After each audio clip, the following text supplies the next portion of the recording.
I like that. Well, he says Sesko's ready to play. We'll see if he's going to start. I mean, Carlton, what have you seen of Benjamin Sesko? And do you think he's a player that Man United needed?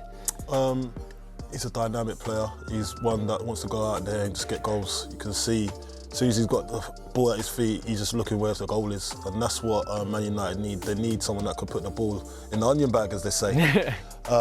So, listen, they've given Højlund a massive chance. I think the chance came a little bit too early. So having someone like Sesko that's got the experience in Europe as well. And listen, you've got to look at, it's not easy for Manchester United, as people would think it is, but to attract the best players. So right now, they've only got Sesko, which is one of the best players actually at the moment in his position. And it just shows you they still do have a little bit of pull. You know, so it's more than just getting the striker that they wanted. It's more than that. It's more to say that, okay, we're still about, and we'll see what we can do next window when we can look, when we're looking to the horizon, thinking, yeah, we're going to achieve something this year. He is a bit younger, obviously. You know, comparing the two between Gyökeres and Sesko, he is obviously younger than Gyökeres and a little bit more raw, as people would say. Do you think Man United needed a player that is someone that develops over time, or did they need someone to come in straight away and do the business? Well, it depends what their policy is at the moment. Do they want to grow? Because listen, they had Højlund there as the number one for quite a while. He was so young, 19, 20 at the time. We've seen it, that project striker. That was supposed to be a project, but it looks like they've ditched that project now and they've gone to a new one. Someone that's willing to do the things that probably Højlund couldn't do. So that's where they've probably gone wrong in the past with their recruitment. But this one, I think, hopefully they're getting their recruitment right. Sesko was sorted after. I know Arsenal were after him.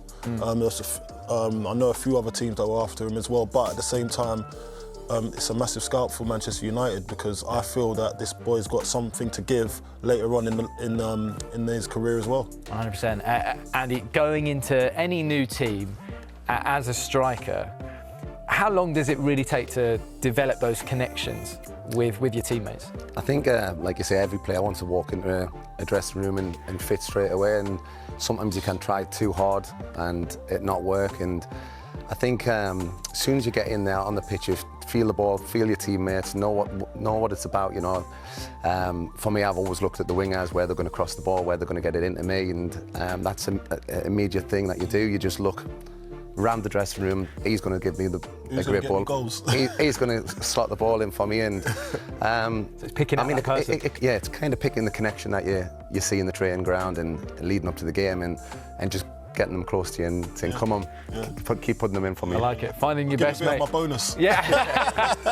There you go. Well, one of the most intriguing aspects of this is that both clubs were interested in both strikers. So, who has got the better deal? And did they end up at the right clubs? To find out, I asked renowned football tactico Pythagoras in Boots to look into it. Statistically, there's only really one winner. Gyökeres is one of the most efficient and threatening strikers in world football, scoring at more than a goal a game, 52.5% shot accuracy, 30% conversion rate to Sesko's 20%. He's also receiving more progressive passes, and he just gets more touches in the penalty area.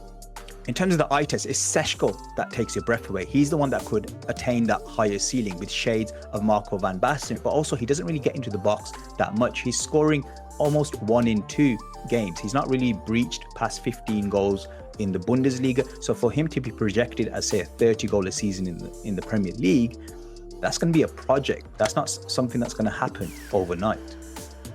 One thing to note, however, is that Arsenal aren't going to generate as many fast breaks as Sporting Lisbon.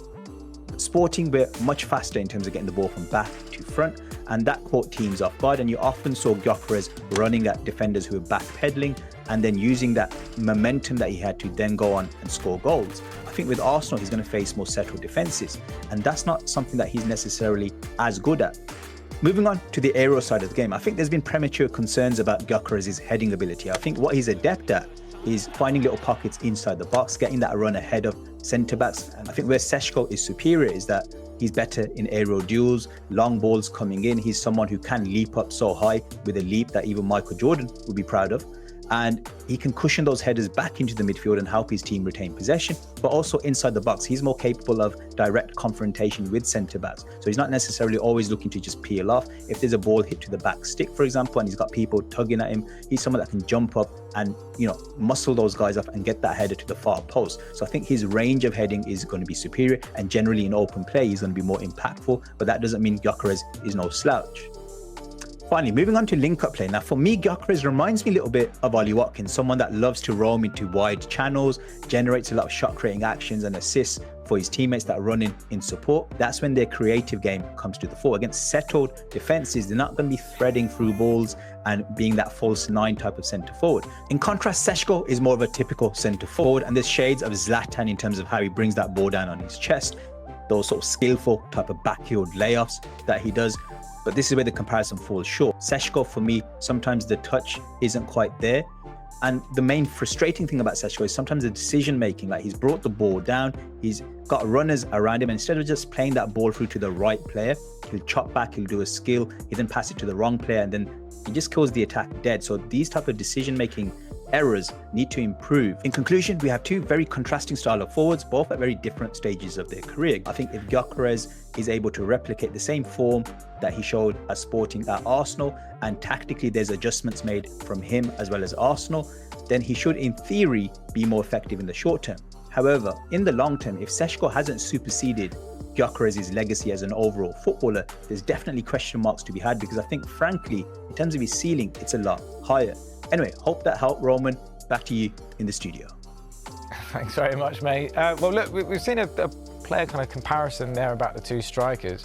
I guess for both of you guys, you've got, I guess, Arsenal trying to maybe play a more direct game now, through balls in to try and get that ball in behind for Gyökeres.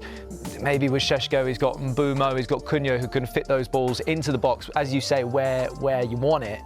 As your type of striker, what side would you prefer to be in? Would you prefer to be in a Man United or an Arsenal? I was just saying with Andy, I'm thinking, just as Andy was touching on before, he was talking about, you go into the dressing room, you go look around, who's going to get me goals? Yeah. So for me, when I'm looking at the dressing room, you got Saka in the Arsenal team.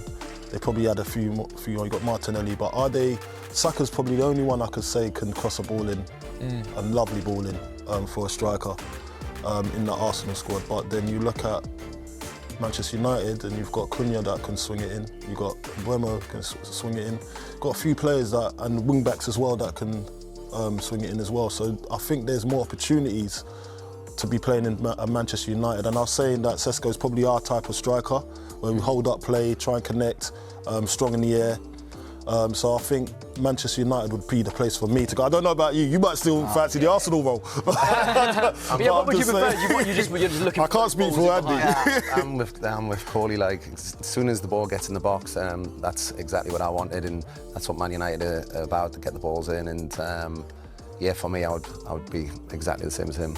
Yeah. Just looking. I love this chat. It's just looking for the best mate in the squad. That's all you're looking for. Listen, we might not even have to win the league, but I've got 40 goals. I think that's the connection that you need if you want to score goals. If you look around your team and see who's there and see who can deliver for you and put it where you want it.